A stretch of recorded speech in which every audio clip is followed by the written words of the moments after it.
Hello दोस्तों, आपका स्वागत है आपके अपने चैनल ब्राइट एजुकेशन के अंदर। आज हम इस वीडियो में करेंगे हरियाणा के कुछ important question. Let's we start. Question number first, किस सिंचाई परियोजना को इंदिरा गांधी नहर के नाम से जानते हैं? ऑप्शन ए जूही नहर परियोजना, ऑप्शन बी रवाना सिंचाई परियोजना, ऑप्शन सी लोहारू उत्पादक सिंचाई परियोजना, ऑप्शन डी जवाहरलाल नेहरू उत्पादक सिंचाई परियोजना। किस सिंचाई परियोजना को इंदिरा गांधी नहर के नाम से जानते हैं? क्या आंसर रहेगा? लोहारू उत्पादक सिंचाई परियोजना को इंदिरा गांधी नहर के नाम से जानते हैं। लोहारू उत्पादक सिंचाई परियोजना, इसे इंदिरा गांधी नहर के नाम से भी जानते हैं। इसकी लंबाई कितनी है? 225 किलोमीटर इसकी लंबाई है और यह भिवानी जिले में सिंचाई करती है। उसके बाद जूही नहर परियोजना, इसकी लंबाई कितनी है? 170 किलोमीटर इसकी लंबाई है और यह भिवानी जिले के ऊंचे क्षेत्रों में सिंचाई की सुविधा प्रदान करती है। ऊंचे क्षेत्रों में सिंचाई की सुविधा प्रदान करती है। लोहारू उत्पादक सिंचाई परियोजना और जूही नहर परियोजना, ये दोनों भिवानी जिलों को सिंचाई देती है। उसके बाद जो जूही नहर परियोजना थी वो हिसार के रेलवे मार्ग, हिसार का रेलवे मार्ग है उसके सहारे, रेलवे मार्ग के सहारे 32,000 हेक्टेयर भूमि की सिंचाई करती है। जो हिसार से रेवाड़ी का जो रेलवे मार्ग है, जो रेलवे मार्ग के सहारे 32,000 हेक्टेयर की भूमि को सिंचाई देती है। उसके बाद जवाहरलाल नेहरू उत्पादक सिंचाई परियोजना, इस परियोजना को महेंद्रगढ़ नहर प्रणाली के नाम से भी जानते हैं और ये महेंद्रगढ़ जिले में कृषि विकास सूखा राहत कार्यक्रम के अंतर्गत किया गया था। इसका निर्माण क्यों किया गया था? कृषि विकास और सूखा राहत कार्यक्रम के अंतर्गत किया गया था। इसमें पहली बार 1976 में पानी छोड़ा गया था और इस परियोजना से 1987 में पड़े भयंकर सूखे के दौरान खरीफ की फसल को बचाया गया था। यहाँ खरीफ कर लेना, खरीफ की फसल को बचाया गया था। 1987 में इस नहर के अंदर पानी छोड़ के खरीफ की फसल को बचाया गया था। और महेंद्रगढ़ नहर प्रणाली की क्षमता कितनी है? 1700 क्यूसेक। ठीक है। उसके बाद में नरवाना सिंचाई परियोजना, नरवाना सिंचाई परियोजना क्या था कि नरवाना क्षेत्र में सिंचाई सुविधा का विस्तार करने के लिए हरियाणा सरकार द्वारा सालवान फिल्टर RD 1,44,000, हरियाणा सरकार द्वारा सालवान फिल्टर RD 1,44,000 दमतान डिस्ट्रीब्यूटर के साथ जोड़ने की परियोजना को स्वीकृति प्रदान की थी। ठीक है। और इस परियोजना की लंबाई कितनी है? 37,500 फुट लंबी है। और इस परियोजना से किस किस गांव को सिंचाई की जाती है? कलौदा, बीखेवाला, खुर्दकला, खरड़वाल, फूलिया कला, गुलेड़ा और सुलेड़ा गांव को सिंचाई प्रदान की जाती है। क्वेश्चन नंबर 2, अत्यधिक तेज गति से वाहन चलाना किस धारा के तहत अपराध माना जाता है? ऑप्शन ए धारा 185 मोटर व्हीकल एक्ट, धारा 187 मोटर व्हीकल एक्ट, धारा 182 मोटर व्हीकल एक्ट, धारा 196 मोटर व्हीकल एक्ट। अत्यधिक तेज गति से वाहन चलाना किस धारा के तहत अपराध माना जाता है? क्या आएगा? धारा 182 मोटर व्हीकल एक्ट के तहत अपराध माना जाता है। धारा 185 मोटर व्हीकल एक्ट क्या है? शराब के नशे में वाहन चलाना। धारा 187 मोटर व्हीकल क्या है? पुलिस अफसर के संकेत देने पर वाहन नहीं रोकना। धारा 182 अत्यधिक तेज गति से वाहन चलाना। धारा 196 बिना बीमा के वाहन। क्वेश्चन नंबर 3, हांसी को पुलिस जिला राज्य सरकार ने कब घोषित किया? हांसी को पुलिस जिला राज्य सरकार ने कब घोषित किया? ऑप्शन ए नवंबर 2016, ऑप्शन बी अक्टूबर 2016, ऑप्शन सी फरवरी 2016, ऑप्शन डी जून 2016। कब घोषित किया राज्य पुलिस जिला? नवंबर 2016 को राज्य सरकार ने पुलिस जिला घोषित किया। हांसी हरियाणा का प्रथम पुलिस जिला था। हांसी का प्राचीन नाम क्या है? हांसी। और जैन संस्कृति का मुख्य केंद्र वो भी हांसी है। और ब्लैक बर्ड पर्यटन स्थल वो कहाँ पे है? वो भी हांसी के अंदर है। चार कुतुब दरगाह वो कहाँ पे है? वो भी हांसी के अंदर स्थित है। और हांसी को ना 5 प्रवेश द्वार वाला शहर भी कहते हैं। इसके 5 द्वार हैं। कौन कौन से? प्रथम दिल्ली गेट, उमरा गेट, हिसार गेट पश्चिम, हिसार गेट उत्तर और बड़सी गेट। ये थे हांसी के 5 प्रवेश द्वार। हास्य का वर्णन किस ग्रंथ में मिलता है? पृथ्वीराज रासो में। और पृथ्वीराज रासो के लेखक कौन है? चंद्रबाई। पृथ्वीराज रासो के लेखक कौन है? चंद्रबाई। और पृथ्वीराज द्वितीय का अभिलेख वो कहाँ से मिलते हैं? वो भी हास्य से मिलते हैं। और हास्य के अलीगढ़ किले का निर्माण कब हुआ था? 12वीं शताब्दी में पृथ्वीराज चौहान ने करवाया था। और इसी अलीगढ़ किले के में तलवार की फैक्ट्री है जो राजा अंगपाल के पुत्र द्रुपद ने लगाई थी, इसी अलीगढ़ किले के अंदर। आसाराम जाट द्वारा स्थापित शहर कौन सा है? वो भी हास्य है। 1857 की क्रांति के बाद 2 लोगों को फांसी दी गई थी, वो कौन कौन थे? लाला हुकुमचंद और मुनीर। क्वेश्चन नंबर 4, हरियाणा में सर्वप्रथम सिक्के डालने की टकसाल की स्थापना 1797 में हास्य के किस शासक ने की थी? Option A Noor Mohammad Khan, option B Shahzada Mohammad Azam, option C Prithviraj द्वितीय, option D George Thomas. Haryana में सर्वप्रथम सिक्के डालने की टकसाल की स्थापना 1797 में हास्य के किस शासक ने की थी? ऑप्शन डी जॉर्ज थॉमस ने की थी। जॉर्ज थॉमस कहाँ के निवासी थे? आयरलैंड के निवासी थे। सबसे पहले भारत में कहाँ पर आए थे वो? 1782 मद्रास में आए थे और भारत में डाकू बनकर लूटपाट की थी। लूटपाट करने के बाद 1787 में समरू बेगम की सेना में भर्ती हुए थे और 1779 में रिवाड़ी के युद्ध में शाह आलम के प्राणों की रक्षा की थी। किसने? जॉर्ज थॉमस ने की थी। कब की थी? 1789 में। 1789 में शाह आलम के प्राणों की रक्षा करने के कारण समरू बेगम खुश होकर उसे टप्पल का जागीरदार बना दिया था, या मतलब कलेक्टर बना दिया गया था। किसको बनाया था? जॉर्ज थॉमस को बनाया था। और जॉर्ज थॉमस यदि पूछ ले कौन सा शासक तोड़ीदार व टोपीदार बंदूक स्वयं बनाता था, कौन बनाता था? वो भी जॉर्ज थॉमस बनाता था। और यदि वो पूछ ले किस शासक ने सिखों के सिक्ते साहिब की संज्ञा दी थी, वो किसने दी थी? वो भी जॉर्ज थॉमस ने दी थी। और झज्जर में जार्जगढ़ दुर्ग किले का निर्माण किसने कराया था? वो भी जॉर्ज थॉमस ने करवाया था।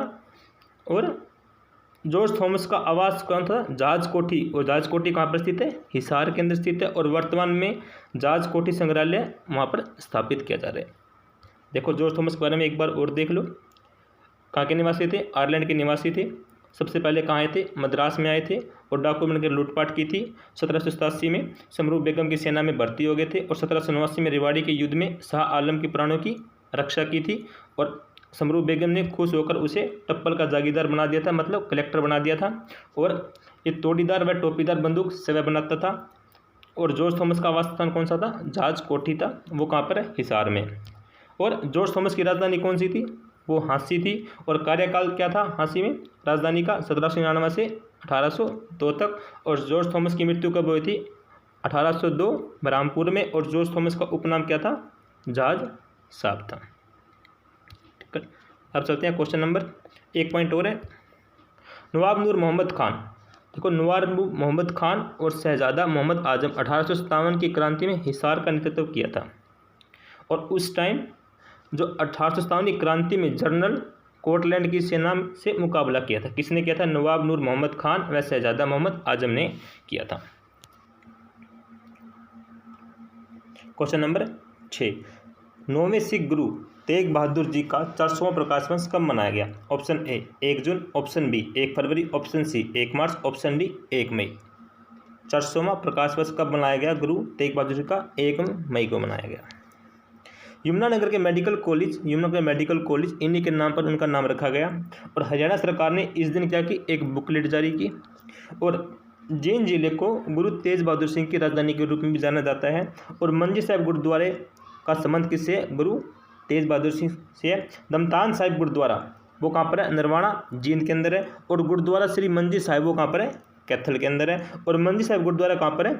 अम्बाला के अंदर है। और नौवीं पातशाही गुरुद्वारा कहाँ पर है? कुरुक्षेत्र में। और गुरु श्री तेज का कहाँ पर है?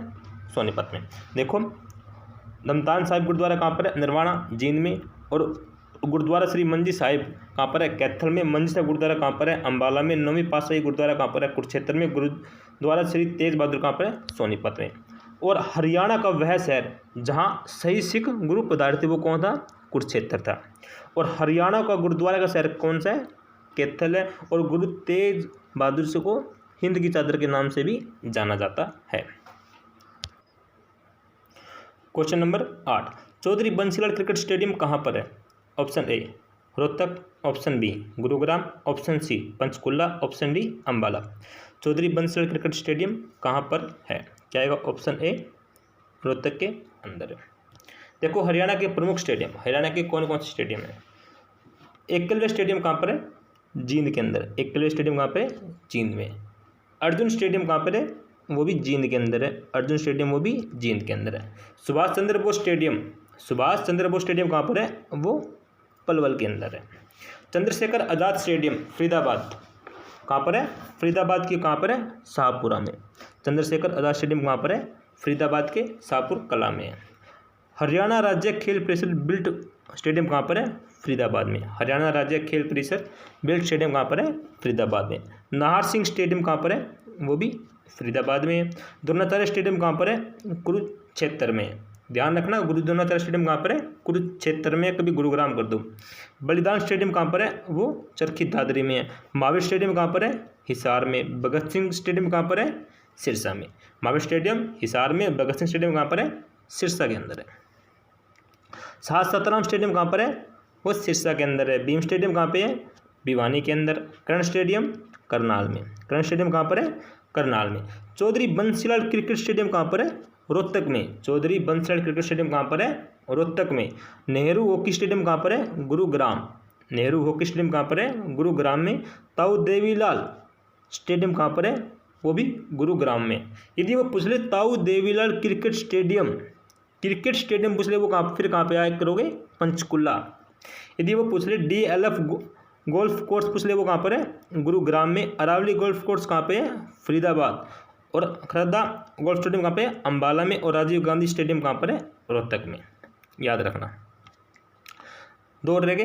राजीव गांधी शिवाजी स्टेडियम कहाँ पर है? पानीपत में। और जहाँ आरा बाग स्टेडियम कहाँ पर है? झज्जर में। ठीक है। और दो बात याद रखना, भारत का सबसे बड़ा खेल प्रशिक्षण केंद्र कहाँ पर है? HAU हिसार में स्थापित किया गया है।